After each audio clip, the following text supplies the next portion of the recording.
My fellow citizens, at this hour, American and coalition forces are in the early stages of military operations to disarm Iraq, to free its people, and to defend the world from grave danger. On my orders, coalition forces have begun striking selected targets of military importance to undermine Saddam Hussein's ability to wage war. What do we believe, and why do we believe it? Interesting questions, and I think important ones.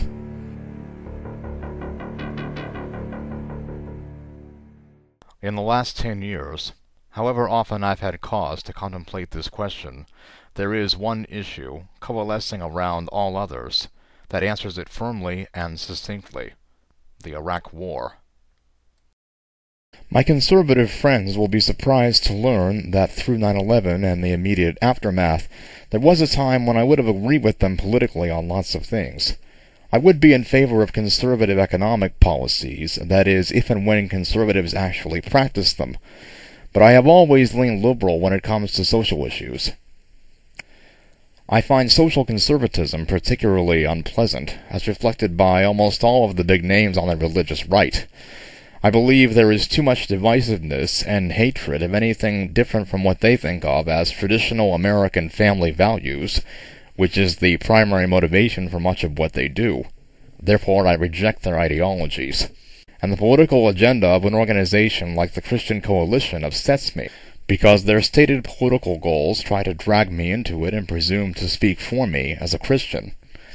For example, when it comes to voter guides such as this one, you don't need to be a liberal Democrat to know that these voting guides persistently favor Republicans over Democrats, and of course, nobody bothers to assume that Christians may have other options besides the two major parties. And yet, I also believe that some conservatives, like William F. Buckley, or Charles Krauthammer, or George Will, often do have some very interesting things to say, so I will read their columns quite often, even if I might disagree with them. I didn't reach the point where I could say, I am a liberal and actually mean it, until the Iraq War began. You might even say that I was for the Iraq War before I was against it. Like everyone else watching this video, I saw the World Trade Center towers go down on TV on the morning of September 11, 2001. When President Bush officially declared the beginning of the War on Terror, and by extension, the beginning of the war in Afghanistan to crush the Taliban and capture Osama bin Laden, I said to myself, he's in full president mode now. There won't be anybody making fun of the way he talks for a long, long time. Not as long as we are at war with the people who are at war with us. He's done what any real leader would do. He has stepped up to the plate to defend our country. In 2003, when the run-up to the Iraq War began, Colin Powell went to the UN and said that Saddam Hussein had weapons of mass destruction and needed to be removed from power, and I believed him, because after all, he was Colin Powell, former chairman of the Joint Chiefs of Staff, a Gulf War hero, a general in the United States Army, and at this point in time, the Secretary of State. In the words of Senator Al Franken, Saddam Hussein was an evil fuck. I'm glad we took him out. At the same time, I saw countries that had been part of the coalition for Operation Desert Storm in 1991 refuse to join the Coalition of the Willing, wondering why we didn't wait for the UN weapons inspectors to finish the job we had asked them to do, and asking why we were in such a hurry to go to war. Because of this, our relationships with them became strained, France and Germany much more so than others. Think Freedom Fries, Gerhard Schroeder's re-election campaign that year, and Dick Cheney telling the world that he didn't give a shit about weapons inspectors. At home and around the world, thousands of people were protesting the decision to go to war, and President Bush ignored them. The Dixie Chicks would come under fire for saying they were ashamed that the president was from Texas. At this point in time, if you were an American and you questioned Bush's Iraq policy, you were an unpatriotic, America-hating liberal. On May 1, 2003, President Bush stood on the deck of the USS Abraham Lincoln and declared that major combat operations in Iraq were over, under a banner with the words, "Mission Accomplished," in big bold letters. My fellow Americans, major combat operations in Iraq have ended. In the Battle of Iraq, the United States and our allies have prevailed.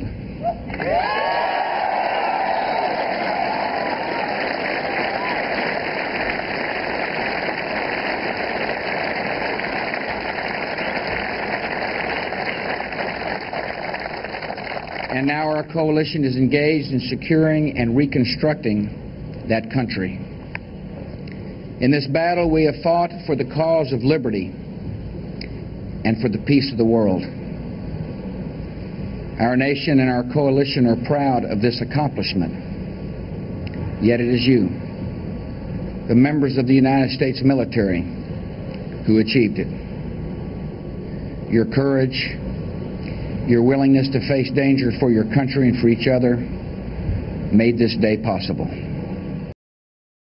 To anyone watching this speech, as I happened to be, it seemed to be a clear sign that the war would be ending, our troops would be coming home with minimal casualties, and President Bush would be able to chalk this one up as a major victory in the war on terror, and he would eventually go down in history as one of our country's greatest leaders during a time of war.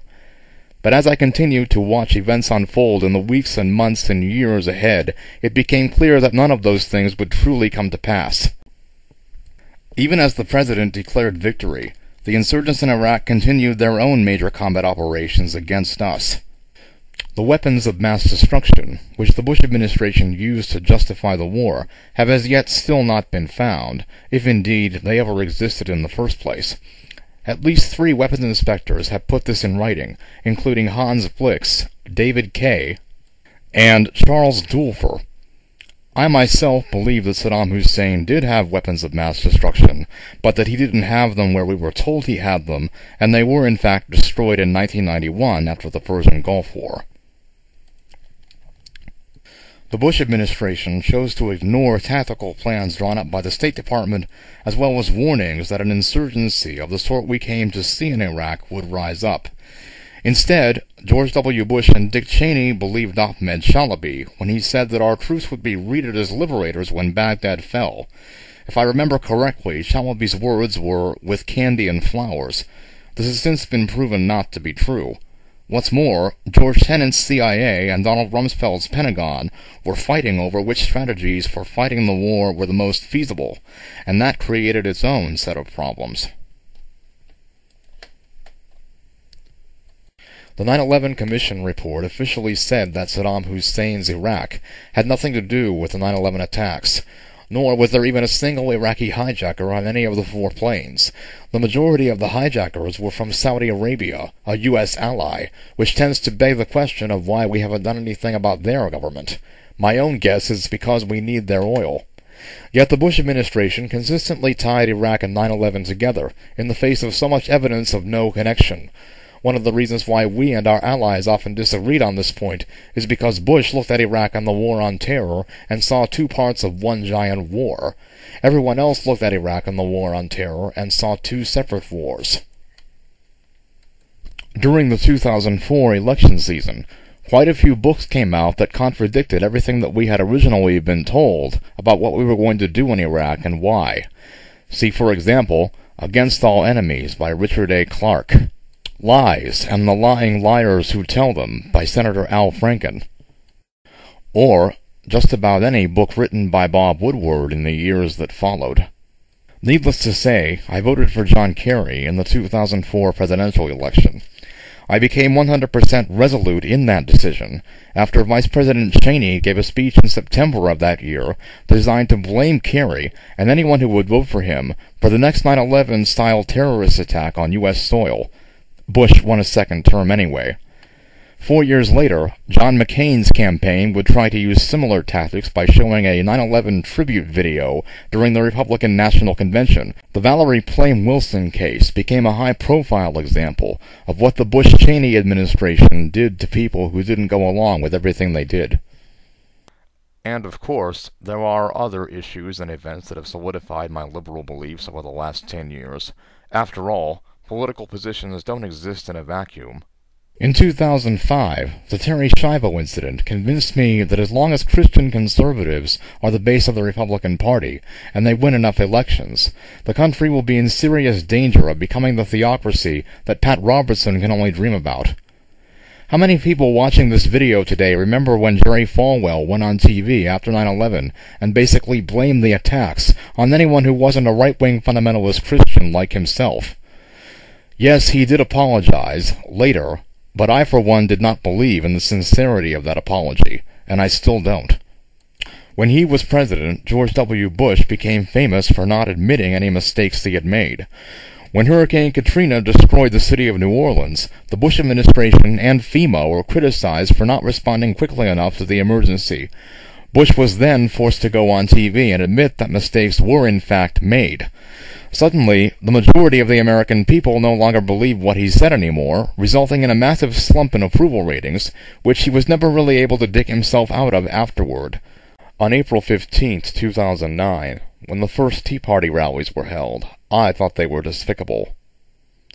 In all of my years of observing the mass media, they're one of the worst things I've ever seen.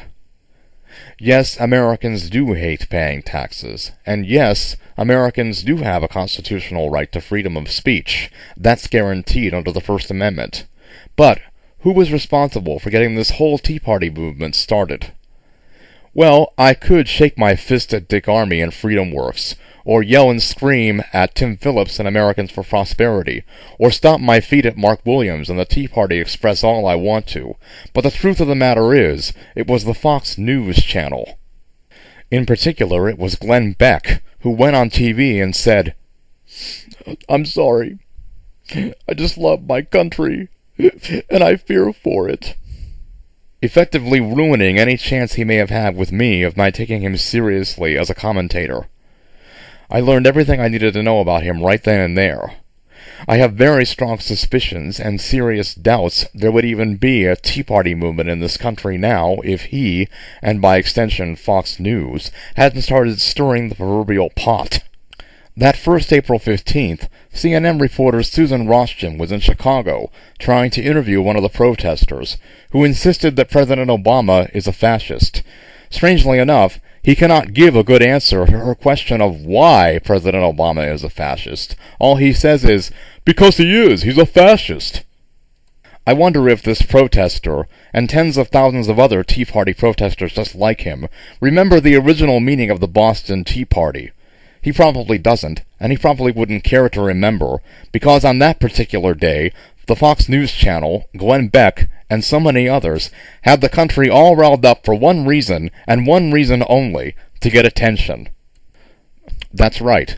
The one thing that Glenn Beck really gives a damn about is getting attention. And like most conservative commentators and conservative partisan hacks, the more outrageous and off-the-wall he is, the more attention he gets. We all know that when it comes to Rush Limbaugh, the only people that really matter to him are the ditto heads who agree with anything and everything that comes out of his mouth. To Sean Hannity, the only great Americans are the ones who have been Hannitized and agree with anything and everything coming out of his mouth. And to Bill O'Reilly, anyone who doesn't agree with anything and everything coming out of his mouth is a far-left loon being financially supported by George Soros, whoever he is. Losing the 2008 presidential election drove Republicans and conservatives crazy. I also believe it is to the extent that if Mr. Reagan or Mr. Lincoln or Mr. Eisenhower or Mr. Teddy Roosevelt or even Mr. Nixon were alive today, they would not recognize their own political party. The Republicans took control of Congress in 1994, not only because of lack of support for Bill Clinton's health care policies, and the fact that Rush Limbaugh, Newt Gingrich, and so many others were able to convince enough voters that the Republican way is better, but also because President George H.W. Bush had to battle with the ideological split that at the time was only beginning to form within his own party. Ultimately, he lost that battle and the 1992 election. You see, George H.W. Bush was not a right-wing conservative. Just about every Republican that has come after George H.W. Bush, including his son, President George W. Bush, is and was a right-wing conservative, and they are the ones who are in control of the Republican Party now. For the next 12 years after they gained their political majority in Congress, the Republicans would use any and all opportunities to convince all of the same people that Glenn Beck might count among his followers of how awful government is. One of the results turned out to be that thousands of people either died or got stranded after a Category 5 hurricane destroyed the city of New Orleans, Louisiana in 2005. Now, with the economy in the shape that it's in, most of our people, our cities, and our states have required some form of government intervention to recover. That is undeniable. Yet Republican governors who refuse stimulus money for their states, and Republican senators and representatives who haven't wanted to work with Democrats on anything, certainly don't help the situation. Ever since Barack Obama was elected president, Republicans and conservatives have spent almost all of their time trying to find ways to get at him, instead of trying to find ways to work with him in a bipartisan manner, which I will define as a willingness to concede the other side's point and work together for a common good.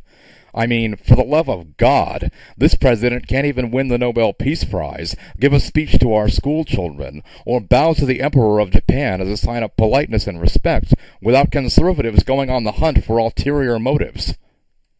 And if I personally had any other issue with Republicans and conservatives that is just as big, if not bigger, than the Iraq War, it would have to be Social Security, Medicare, and Medicaid. My reasons for this have already been well documented in other videos I have made, so I will simply state here that as a person with a disability, a permanent disability, I therefore have a vested interest in seeing the stability of these programs maintained. And when I think I hear politicians talking about cutting Social Security, Medicare, and Medicaid, and other social programs, in the name of what they think of as fiscal responsibility, the hairs on the back of my neck go up, way up. And I will not vote for a politician who makes cutting Social Security, Medicare, and Medicaid part of their agenda or party platform. I simply won't, and that's that. And what of Iraq? It would take a new president to A. end the war, and B. accomplish in 2.5 years what his predecessor apparently could not accomplish in 8. Osama bin Laden, the mastermind of the attacks, was killed on May 1st, 2011, May 1st being a date that is otherwise remembered as the time that President Bush prematurely declared victory in Iraq. The late Senator Ted Kennedy famously said that Iraq would become George Bush's Vietnam. Indeed, Iraq seems to have become very Vietnam-like, in the sense that we seem to have stopped talking about it. Sometimes, as an American who happens to be a liberal, I wonder which is the greater tragedy now. A, the fact that 3,000 Americans died on 9/11, B, the fact that 5,000 other Americans have died since then in a war that was justified by, among other things, 9/11, or C, the fact that the Iraqis are the only ones who seem to know how many of their people have died. And then there are intelligent, educated people, such as Meghan McCain, who will go on TV or some other media venue and talk about how much they love the Republican Party. I have to weigh that statement against all of the other issues that I've gotten through discussing and ask myself the follow-up question of what exactly is there about the modern Republican Party to love? I mean, let's call a spade here. This is not the same Republican Party of 30 years ago, when Mr. Reagan was president. This isn't even the same Republican Party of 10 years ago, when Mr. Bush was president. And it certainly isn't the Republican Party of 25 years ago, when Mr. Bush's father, Mr. Bush, was president. This is the Republican Party that has decided that Barry Goldwater was right, and that extremism in the defense of liberty is no vice. Michelle Bachmann. This is a Republican Party that has decided that making sure President Obama was a one-term president was more important than promoting the general welfare of the American people, as stated in the Constitution. Mitch McConnell. This is a Republican Party that has decided that it's more important to pander to the wishes of the NRA than to make sure that 20 more schoolchildren don't get killed by a crazy man with 4 assault weapons. I could go on, but I think you get the point.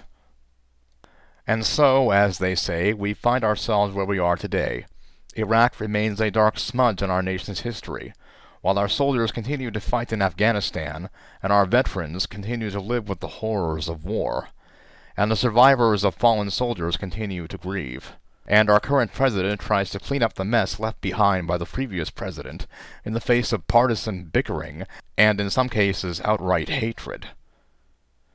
What do you believe, and why do you believe it?